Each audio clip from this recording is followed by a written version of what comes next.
think you should.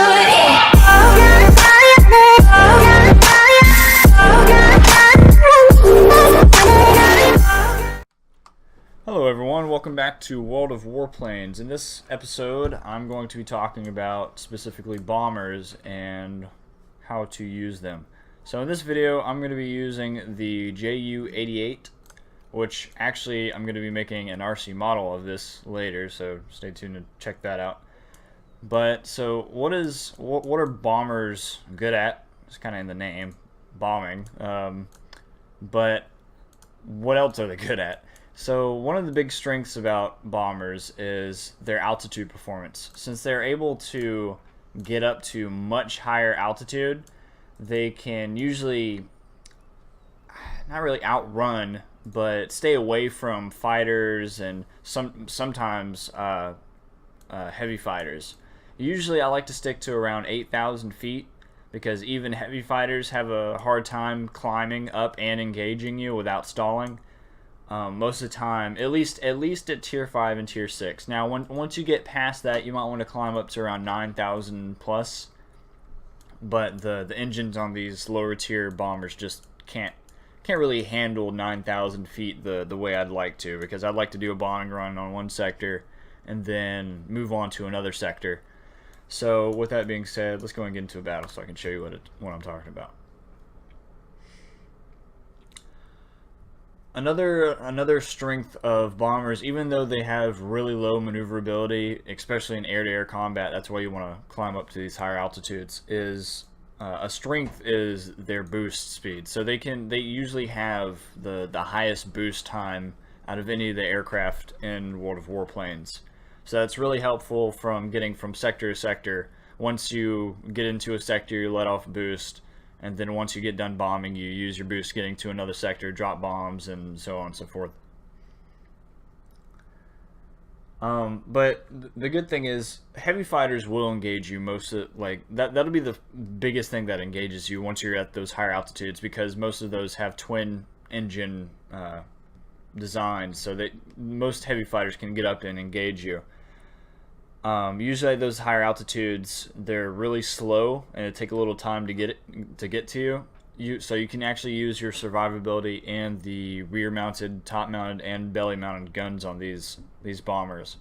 And most of the time, I mean, even though it's like a small MG, you can most of the time just take out those heavy fighters, because at those higher altitudes they'll start to stall, so they can't really just stay on you.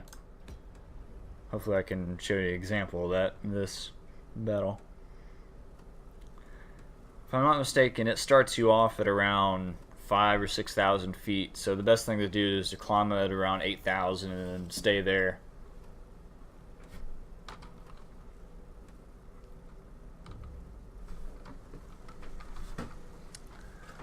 Alright, so yeah, I'm at 5,270 feet right now, so I'm going to go ahead and climb.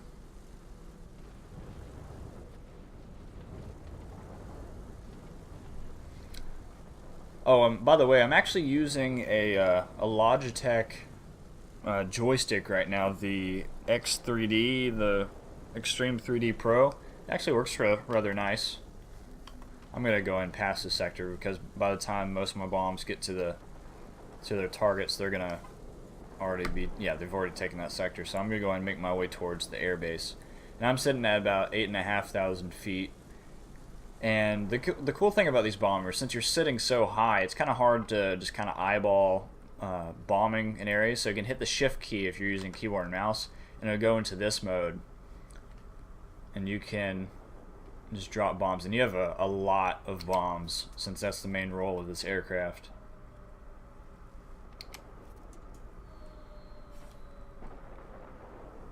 Oh, they've already taken this sector. So I'm gonna go ahead and move on to going on over here. I didn't mean to drop those. I'm gonna go ahead and move on to, actually, you know what? No, I'm gonna stay in the sector, because whenever the lock timer runs out, I'll be able to engage some of their air defenses and stuff, and that'll help some of the fighters. Because one thing you need to take note, especially if you're playing in a fighter, is AA will really mess you up.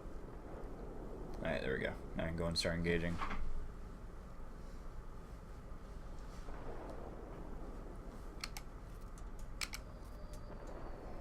Alright, now I've got to wait for the timer for... I'm going to go ahead and climb a little bit while I'm at it. I'm going to get to around 9,000 feet, just to show that you can operate these lower tier aircraft at 9,000 plus feet. But you notice I'm stalling now, so just be careful when you're doing that.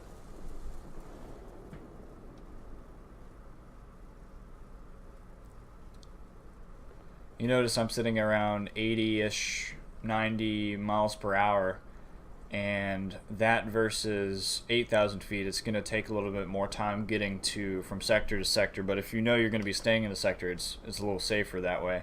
Alright, now that my bombs have reloaded, go and do another pass.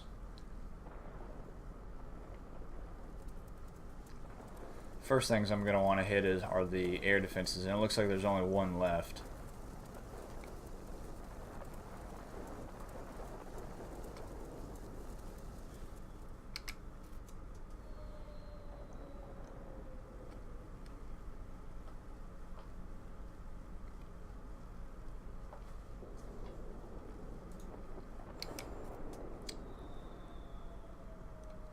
So after this pass, oh, we've actually taken the far right one.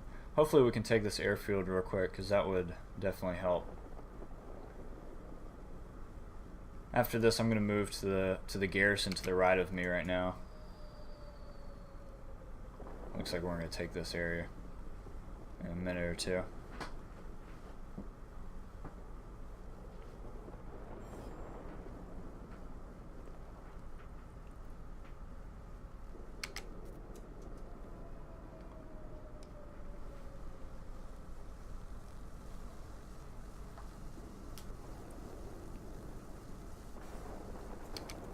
Yeah, we took this area. So, I'm going to go in... Actually, yeah, I'm going to go to this mining plant.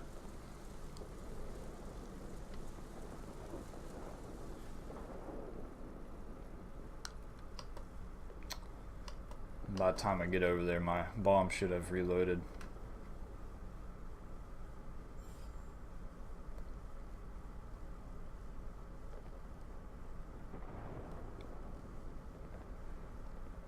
Alright.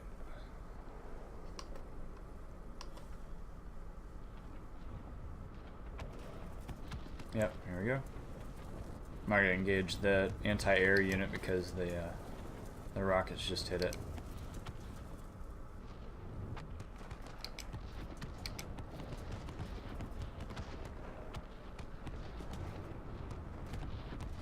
See that heavy fighter below me? Notice how he's not able to actually come up here? He's probably trying to, but can't reach up all the way up to 9,000. So I'm going to go ahead and turn around and get ready for another pass.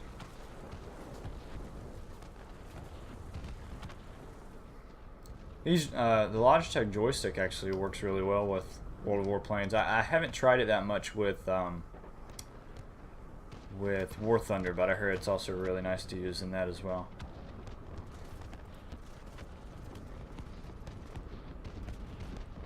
I don't know if I'm going to be able to... Yeah, we are. Cool. Oh. Hey, he's ripping me open.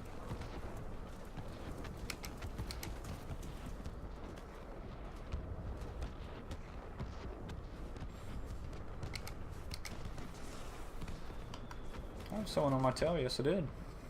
Yeah, bow fighter. See, every once in a while you'll have a heavy fighter come at you. But it sure did take him a long time getting to me. Looks like we're probably going to lose this battle, but you never know.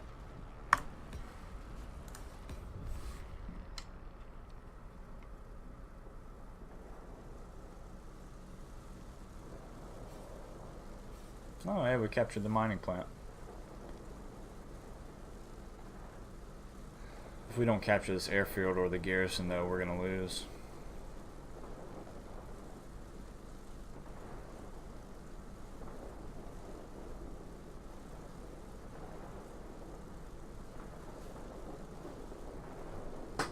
Oh, we captured it. Okay. In that case, I'm going to go ahead and go for the garrison.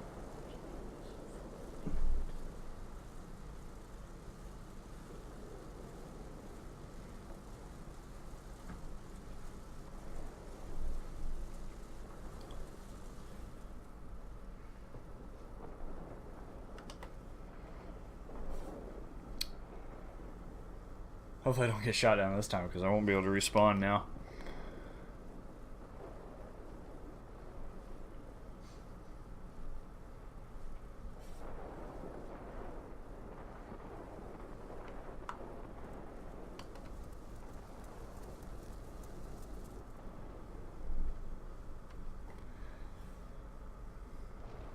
Hopefully by taking this garrison we might have a chance of winning this.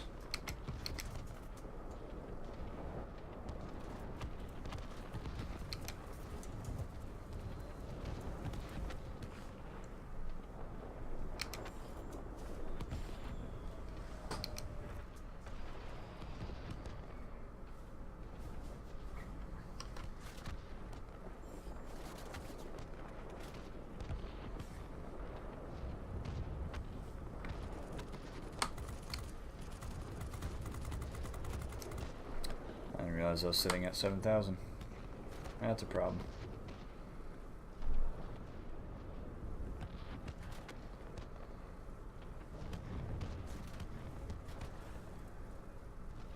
Yeah, we're probably going to lose this one. That's alright. This battle at least showed the fundamentals of using bombers, though. I don't think I'm going to be able to do another pass before they win.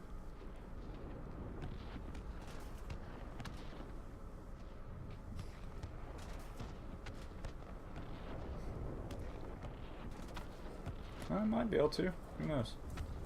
No.